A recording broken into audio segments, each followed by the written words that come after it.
こんにちは、アリスチャンネルです。今回は心霊付き合い。著者の鴨七海さんは心霊に詳しい小説家です。今回はこのお話の中からお二人のエピソードをご紹介します。決して夜中に一人で聞かないようにしてください。実は中国に短期留学していた時があるんですけど、その時住んでいた部屋に何かがいたんです。鏡に足だけが映っていて、男の人のようでした。その人、私が寝坊したら、ベッドを揺らして起こしてくれたりするので、親切な人だなぁと思ってたんですけど、そういうのに敏感な友達に怒られたんです。その人はここから出られないけど、あなたはもうすぐ帰る。親切だなんて、そんな風に好意的なことを言ったらダメだって。案の定、卒業試験の時にすごい腹痛に襲われて、検査したら何でもなかったんですけど、そしたらその友人に、帰ろうとするたびに妨害が起こるよ。ちゃんと返してほしいとお願いしなさいって言われて、部屋のどこに向けて言えばいいかわからないけど、とにかくお願いして、なんとか無事に帰ってきました。今まで一番怖い経験は、東京都内のあるホテルに泊まった時のことです。入った瞬間からこの部屋なんか嫌だなっていう感じがしたんですけど、夜寝ようとするとベッドが揺れ出して、最初は地震だと思ったんです。そのうちベッドが浮いたり沈んだりし始めて、うわ、ポルターガイストだと半分喜んでたんですね。そのうちそれが止まったら、今度は部屋の窓を外からガンガンと叩いてくる。うるさいと思って思わず窓を開けたら何もないんです。確か5階か6階の部屋ですから当然ですよね。まあ何もないし、このまま寝ちゃおうと思ったら、今度は油汗が出るほどすごい腹痛に襲われて、部屋は一番端だったんですけど、その間建物の非常階段をカンカンカンと一晩中登ったり降りたりする音が聞こえるんです。お腹があまりに痛いので、明け方フロントに電話して病院に連れて行ってもらったんですけど、特に何もありませんでした。帰り際にこれは危ないかなと思って、アラジオとお花を買って部屋に戻って、あ、そうだと思って非常階段のある非常口を覗いてみたんです。そしたらそこは階段なんかなくて縄ばしごだけだったんです。やられたと思って、で、その部屋に花と塩を置いて、これで収まればいいなと思って、そのまま仕事に出かけました。そうしたら、仕事で初めてお会いした人が、突然私に、白血鏡と問診を書いた紙をくださって、今日立原さんに会おうと思ったら、どうしてもこれを買わなくてはいけないっていう気持ちになったって言うんです。ああ、ありがたいと思いました。で、ホテルに帰ったら、お花を枯れてて、塩が溶け出してたんです。嫌だなと思ったんですけど、とりあえずいただいた白血鏡を置いたら、その夜は獣臭い匂いがしたぐらいで、他には何もなく、安心して翌日家に帰ったんです。で、帰ってからしばらくして夢を見たんですよ。中国の道士のようなボロボロの格好をしたおじいさんが、奴はついてきている。だからこれを飲みなさい。って言って、汚い器に入った薬をくれるんです。そして中国の長いお線香のようなものを渡されて、これをとにかく両手に持ちなさいって言うんです。そして絶対に動いたり声を出してはいけない。そうしていればそいつは明け方にお前を諦めて代わりにウサギを殺すだろうって言うんです。夢の中で私は言われた通りにしていたんですけど、そうしたら、いきなり部屋の窓がガンってなって、外から何かに体当たりされたみたいな音で、それでパッと目が覚めたんです。夢か現実かわからなくてなんだろうと思ってたら、ふーっと、すごく獣臭い息がして、何かがベッドの周りをぐるぐる回ってるんです。ものすごく怖くて身動きもできなくて、目が覚めてもお香を手に持った形で寝てたんです。ずっとその形のまま硬直してて、やっと朝になったら、それが窓から出てきました。ふと窓際を見ると、窓際に置いていたものが全部倒れてるんです。そして、私が好きだったミッフィーのぬいぐるみがちょっと破れてました。もしかしてウサギってこれって思いましたね。とにかく獣のイメージはすごくリアルでした。姿はよくわからなくて、大きな塊にしか見えないんだけど、本当に怖くて命の危険を感じました。夢で同志のような人に助けてもらってよかったと思ってます。今思えば法華経も問診もみんな中国の守りです。私は中国に縁があるんだなと思いました。中学に留学したきっかけっていうのは特にないんですけど、留学初日中国に降り立った瞬間、あ、ここはいたなって思ったんです。日本に帰ってきて落ち着くのとはまたちょっと違う感じ。前世とかそういうのかもしれませんね。あと、私、明晰夢っていうのもよく見るんです。明晰夢っていうのは夢の中で、あ、今夢を見てるなって知覚することです。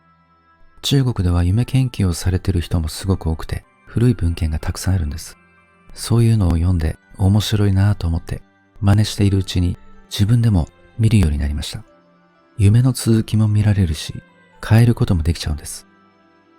例えば家族の誰かに不幸があるという怖い夢を見たときは、もう一回寝て同じ夢を見て、そして結果を変えちゃうんです。これって道教で夢替えっていうみたいなんですけど、なので中国に縁があるんだなと思いました。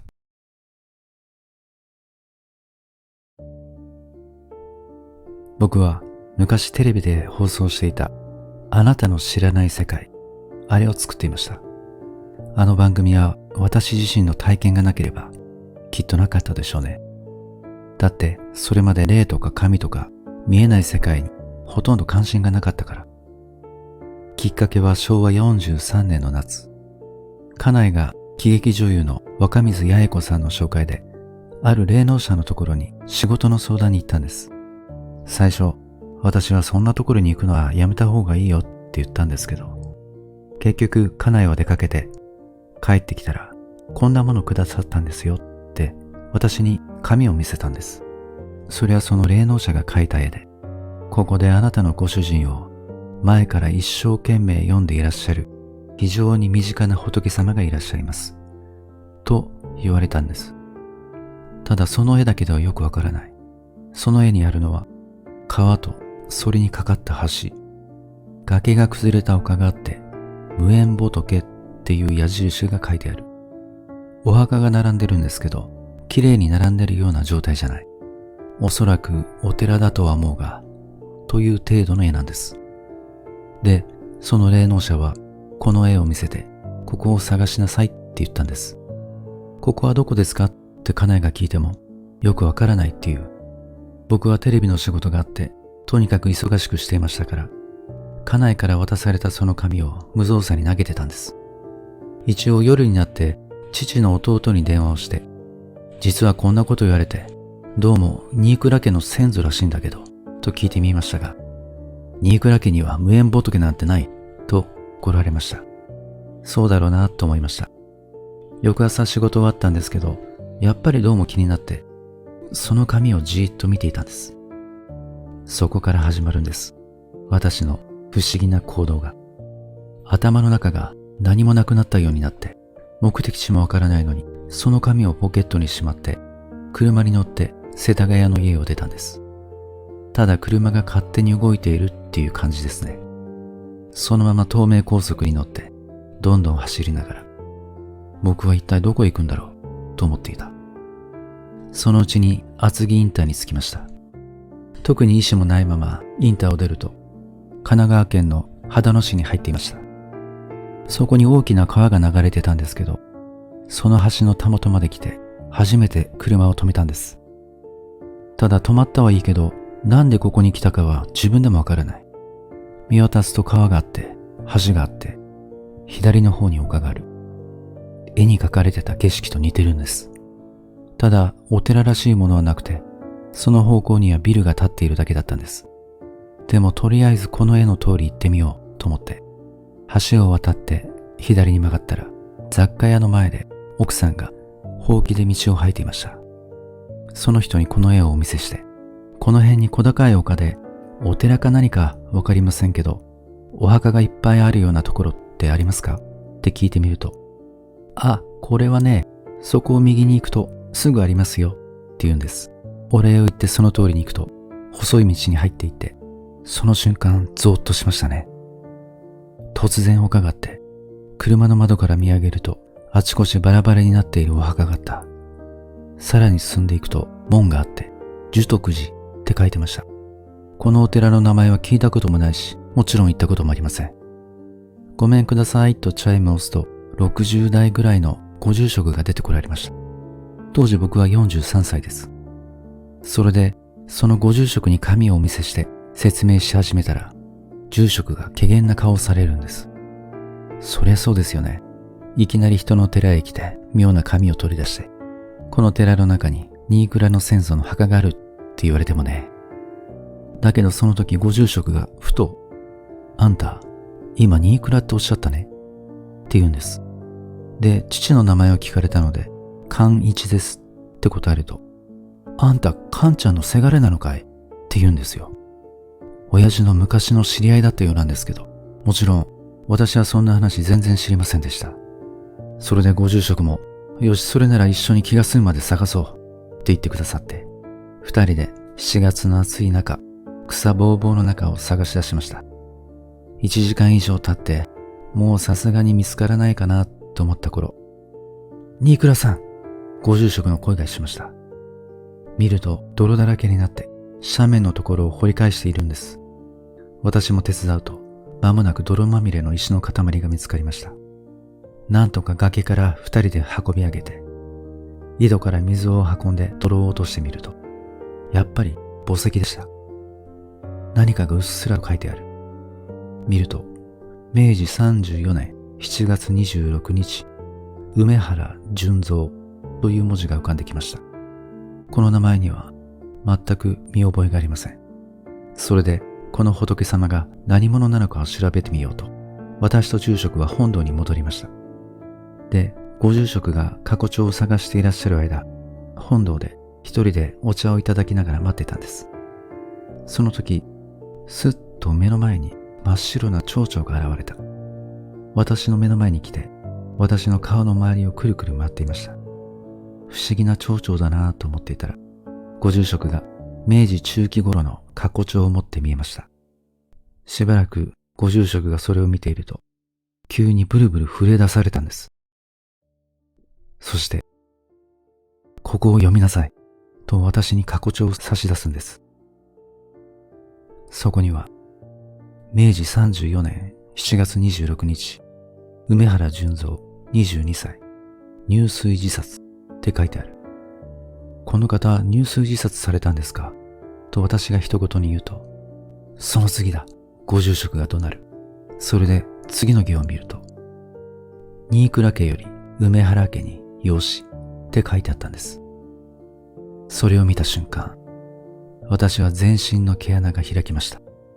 後で分かったんですけど、新倉家の長男だった父の上に養子に行った兄がいたんです。もちろん私は全然知らなかった。その後、住職がお経をあげましょうと言ってくださり、一度掘り出した墓石を土の上に立て、お墓の形に整えました。ご住職がお経をあげてる間、私は、おじさんはずっと呼びかけていたのかなってぼんやり考えていました。その時、ふとまた蝶々がいるんですよ。私は思わず蝶々の顔を見ました。もちろん蝶々の顔なんて見分けがつきませんけど、間違いなくさっき私の顔の周りをくるくる回っていたあの蝶々だと思いました。その蝶々が墓石のてっぺんで羽を揃えて止まったんです。これはおじさんかなって思いましたね。思わず心の中でおじさんって蝶々に話しかけたんです。そうしたら、ふっと蝶々が消えてしまったんです。真っ昼までいい天気だったんで、どっかに飛んでいったら見えるはずなんですけど、ふっと消えたんです。この話は昭和43年7月のたった2日間の出来事です。こういうことがあるのかと思いましたね。その後家に戻って親戚などにも報告して大騒ぎになりました。翌日には私の一番上の兄から興奮した声で電話があって、その日、いつも書類などをしまっていた仏壇の引き出しを開けたら、書類の間から何かがポトンと落ちたんだそうです。何だろうと思って広げてみると、知らない人の写真だったそうです。写真の裏を見ると、叔父の名前、純三と書いてありまして、それが叔父の写真だったんです。ここまで来ると、信じるとか信じないとかじゃない。それで私は、やっぱりこういう世界ってあるんだな、と思いました。それが、あなたの知らない世界という番組を作るきっかけになりました。あなたの知らない世界は昭和54年に放映スタートしました。もともとその前の年にプロデューサーの仲間たちに私のその体験を話したのがきっかけで、その後スタッフが実際にご住職を取材したり写真を撮ったりして僕の話が嘘じゃないっていうことがわかると、これをドラマ化したら面白いんじゃないかという話になったんです。だからあなたの知らない世界の第1回目は僕のその話なんです。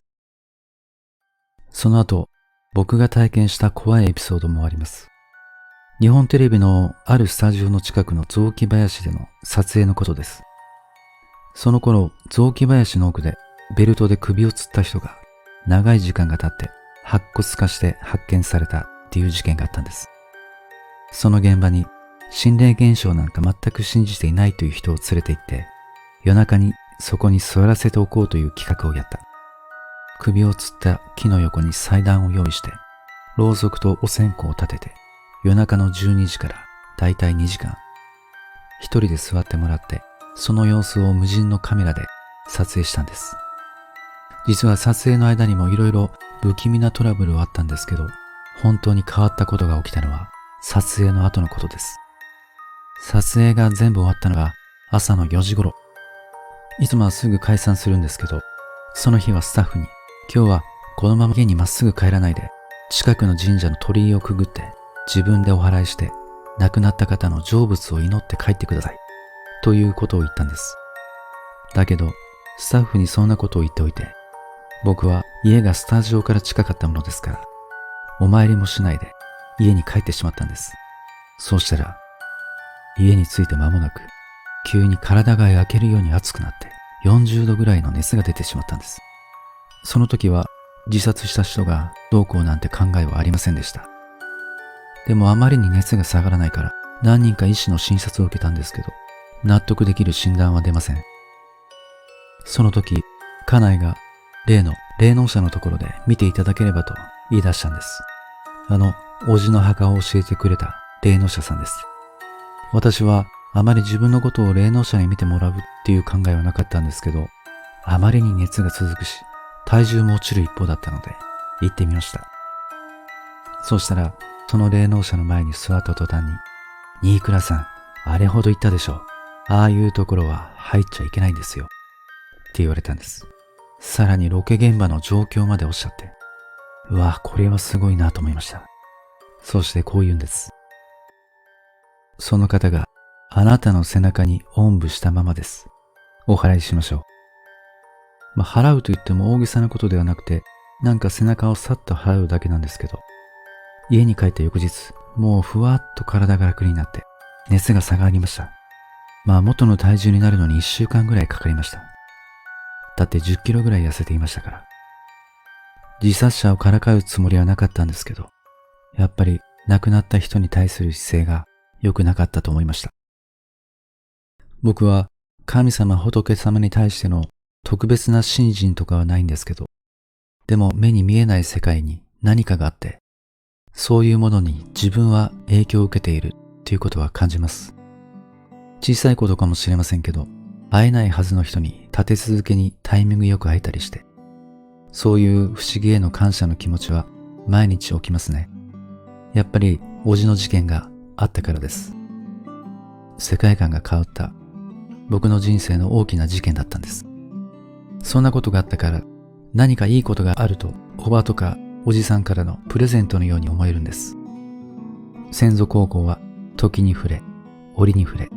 思い出すこと、語りかけることに尽きると思っています。実は僕は心霊番組の功罪を考えると、いささか罪を犯した感じを持っています。